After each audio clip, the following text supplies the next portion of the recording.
నమస్కారం. Please do subscribe AP power news. Nookambika జాతరకు భారీగా ఏర్పాట్లు. ప్రత్యేక ఆకర్షణగా 12 అడుగుల అమ్మవారి ఉత్సవ విగ్రహం రాష్ట్ర స్థాయి పండుగగా ప్రకటించడంతో ఎన్టీఆర్ స్టేడియంలో పలు కార్యక్రమాలు, చేతి వృత్తులు, హస్తకళల స్టాల్స్ ఏర్పాటు. రోజు పలు రకాల సాంస్కృతిక కార్యక్రమాలు. అనకాపల్లి శ్రీ నూకాంబిక అమ్మవారి కొత్త అమావాస్య జాతరను ప్రభుత్వం రాష్ట్ర స్థాయి పండుగగా ప్రకటించడంతో అధికారులు ఆ మేరకు భారీ ఎత్తున ఏర్పాట్లు చేస్తున్నారు. నెల రోజుల పాటు సాంస్కృతిక కార్యక్రమాలు, చేతి వృత్తుల స్టాల్స్ వంటివి ఏర్పాటు చేయడానికి ఆలయం వద్ద తగినంత స్థలం లేకపోవడంతో ఎన్టీఆర్ స్టేడియంలో నిర్వహించాలని నిర్ణయించారు. మరో 2 రోజుల్లో కొత్త అమావాస్య జాతర ప్రారంభం కానుండటంతో ఎమ్మెల్యే కొనతాల రామకృష్ణ సూచనల మేరకు ఎన్టీఆర్ స్టేడియంలో ఏర్పాట్లు మొదలుపెట్టారు. స్టేడియం ప్రవేశ మార్గం వద్ద రాజగోపురం సెట్టింగ్ వేశారు.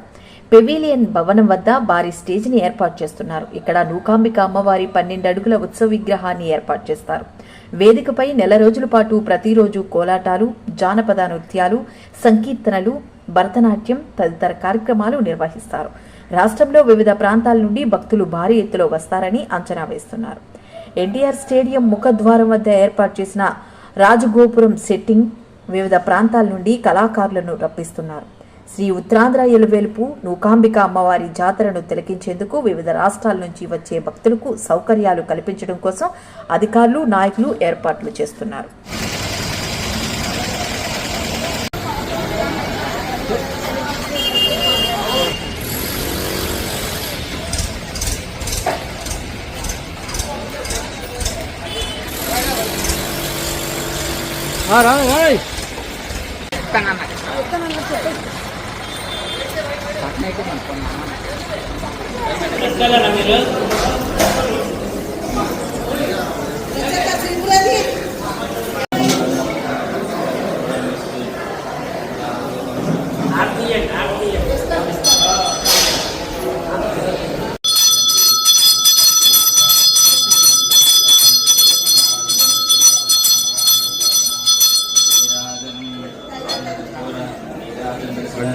మూడు 25 నుంచి 27/4/25 వరకు నూకాంబిక అమ్మవారి దేవస్థానం జాతర మహోత్సవంలో ఈ సంవత్సరం రాష్ట్ర పండుగ కూడా ఈ సంవత్సరం రాష్ట్ర గవర్నమెంట్ డిక్లేర్ చేసింది.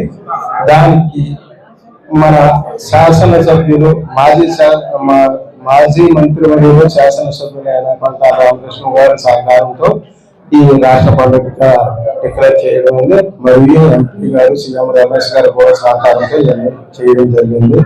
ఈ పండుగ జాతరకు గాను రాష్ట్ర పండుగ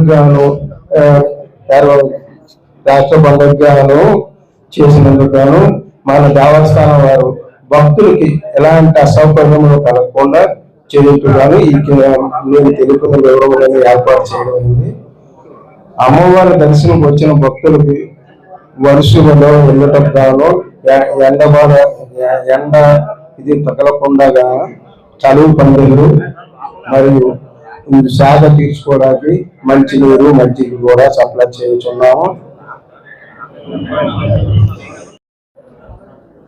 మన చల్లతల్లి అమ్మవారు నూకాలమ్మ జాతర ఈ నెల 28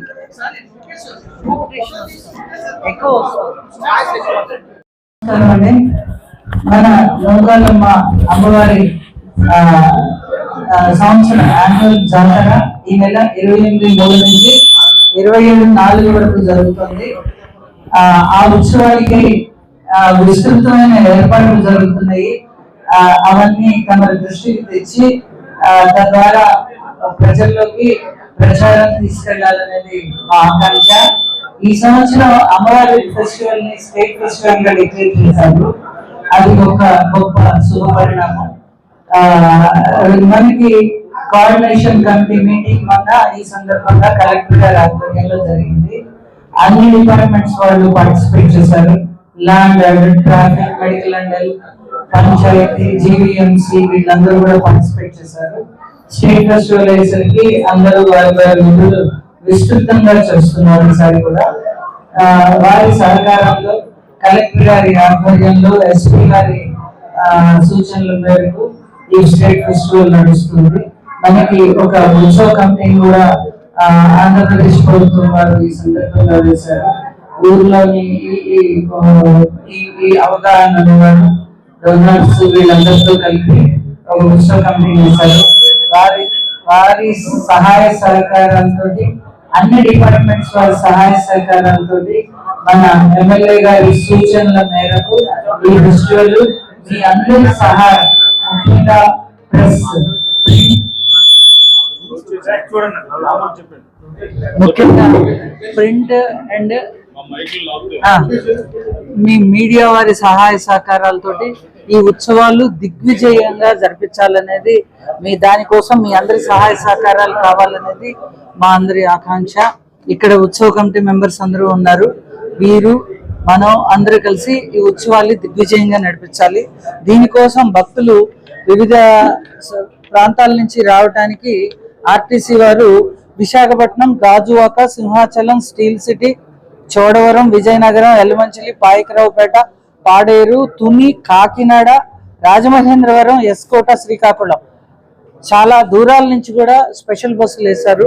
భక్తులకు ఎటువంటి ఇబ్బంది కలగకుండా మన దేవస్థానానికి వచ్చాక కిందటి సంవత్సరం మీద చాలా వైడ్ గా పందిళ్ళు, చలవ పందిళ్ళు వేయటం జరిగింది. చాలా తక్కువ చూస్తాం. ఈ దేవస్థానంలో తాటాకు పందిళ్ళు వేశారు. ఎండ అనేది తగలకూడదని పందిళ్ళ పరిధి పెంచి ఎక్కువ మంది భక్తుల్ని పందిరి కింద అకామిడేట్ చేయాలి, ఎండ తగలకూడదు అనేది ఉద్దేశంతో ఈ సంవత్సరం పందిళ్ళని కూడా పెంచారు. భక్తులకు ఎటువంటి ఎండ ఇబ్బంది కలగకూడదు. బాత్రూమ్స్, టాయిలెట్స్ కూడా ఉన్న వాటికన్నా టెంపరీ టాయిలెట్స్ పెంచారు. అలాగే క్యూ లైన్స్ వెంబడే మంచినీళ్లు, చిన్నపిల్లలు ఉంటే పాలు, బిస్కెట్స్ లాంటివి ఇచ్చే ఏర్పాట్లు కూడా జరుగుతున్నాయి. జీవీఎంసీ వాళ్ళు మంచినీళ్లు సప్లై చేస్తున్నారు. ఇంకా మిగిలిన మెడికల్ అండ్ హెల్త్ వాళ్ళు ఏమో మెడికల్ క్యాంప్స్ పెట్టారు 2 చోట్ల. 108 అంబులెన్స్ కూడా అందుబాటులో ఉంచుతున్నారు. ఫైర్ డిపార్ట్మెంట్ వాళ్ళు ఫైర్ ఇంజన్స్ కూడా అందుబాటులో ఉంచారు. ఈ సంవత్సరం విద్యుత్ అలంకరణ కూడా చాలా బాగా చేస్తున్నారు. స్టేట్ ఫెస్టివల్ అయిన సందర్భంగా వచ్చిన వాళ్ళకేమో కల్చరల్ ప్రోగ్రామ్స్ నిర్వహించడానికి లేజర్ షోలు, వేరే వివిధ ప్రాంతాల్లో ఉన్న కళాకారులందరి చేత మంచి కళా ప్రదర్శనలు ఇప్పించారు. అలాగే మిగతా కూటమి కుటుంబ సభ్యులు అందరూ కలిపి ఏకతాటిపై ఈ అమ్మవారి ఉత్సవాన్ని చాలా ఘనంగా నిర్వహించడానికి కంకణం కట్టుకొని ఎవరి స్థాయిలో వాళ్ళు ఈ టెంపుల్ ఉత్సవానికి కావాల్సినటువంటి ఏర్పాట్ల సహాయ సహకారాలు అందిస్తున్నారు. మనకు వాళ్ళందరికీ కూడా హృదయపూర్వక ధన్యవాదాలు తెలియజేస్తూ ఈరోజు ఈ పండుగను రాష్ట్ర పండుగ చేయడమే కాకుండా దానికి తగ్గట్టుగానే దానికి దీటుగా ఏర్పాట్లు కూడా చేయడం జరుగుతుంది. మనకు చుట్టుపక్కల గతంలో రోడ్డు ఒకటే ఉండేది. ఈ రోజు దాన్ని 4 రోడ్ల కింద అనుసంధానం చేయడం జరిగింది. ఇది మన మరడితల్లి గుడి దగ్గర నుంచి బైపాస్ రోడ్డు వరకు, అలాగే అక్కడ రాణిగారి పోతోట దగ్గర నుంచి పూలమాల రోడ్డుకి, మళ్ళీ పూలమాల రోడ్డు నుంచి మన మరడితల్లి గుడికి, అలాగే ఇక్కడ మన సంతబైల్ రోడ్ నుంచి మన బైపాస్ రోడ్డుకి, ఇలా 4 రోడ్లని మన 1 కోటి రూపాయలతో నిధులతో రామకృష్ణ గారు జీవీఎంసీ వారి సహకారంతో ఈరోజు ఈ రోడ్లన్నీ కూడా డెవలప్ చేయడం జరిగింది. ఎందుకంటే ఎక్కడా కూడా భక్తులు వచ్చి 4 రోడ్లు కూడా మనకి ప్రశాంతంగా ఉంటే భక్తులు సింపుల్ గా లోపలికి వచ్చి మరి దర్శనం చేసుకొని బయటకు వెళ్ళిపోయే విధంగా మన రోడ్లన్నీ కూడా తీర్చిదిద్దాం. అలాగే లోపల ఉన్న మనకు ముఖ్యంగా ఏంటంటే ఈ లోపల ఉన్నటువంటి రైతులు మనకు పూర్తి సహాయ సహకారాలు ప్రతి సంవత్సరం అందిస్తారు. వాళ్ళకి కావాల్సినటువంటి భక్తులకు కావాల్సినటువంటి వాటర్ కానీ వంటలు, ఇక్కడ మనకి ఏంటంటే భక్తులు ఇక్కడికి వచ్చి ఉదయం వచ్చి వంటలు చేసుకొని వాళ్ళు భోజనం చేసి అమ్మవారిని దర్శించుకొని మరి సాయంకాలం ఇక్కడ ఉండి ఇంటికి వెళ్ళడం ఆనవాయితీ మన టెంపుల్కి.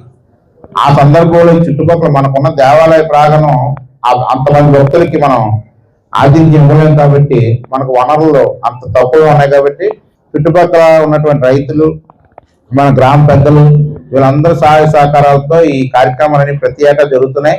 అలాగే ఈ సంవత్సరం ఇంకా విస్తృతంగా జరగడానికి వాళ్ళందరూ సహాయ సహకారాలు కోరాం. వాళ్ళు వెంటనే కూడా స్పందించి వాళ్ళ స్థాయిలో మనకి సాయం చేయడానికి పూర్తిగా సమ్మతించి వాళ్ళందరూ కూడా ఉచిత పార్కింగ్లు కానీ లేకపోతే ఇటువైపు కానీ అటువైపు కానీ ఉచిత పార్కింగ్లు, అలాగే వాళ్ళకి మంచినీళ్ళు వచ్చిన రైతు భక్తులకి పాకలు కట్టి వాళ్ళకి ఇవ్వడం కానీ లేకపోతే వాళ్ళకి మంచినీళ్ళు సప్లై కానీ వంటకి కావాల్సినటువంటి వాళ్ళకి ఎటువంటి అసౌకర్యం కలగకుండా రైతులు ఇచ్చినారు కాబట్టి వాళ్ళకి అన్ని సహాయ సహకారాలు అందించడానికి అందరూ కూడా ముందుకు వచ్చి ఉన్నారు. వాళ్ళందరికీ కూడా ప్రత్యేకమైన ధన్యవాదాలు తెలియజేస్తున్నాం.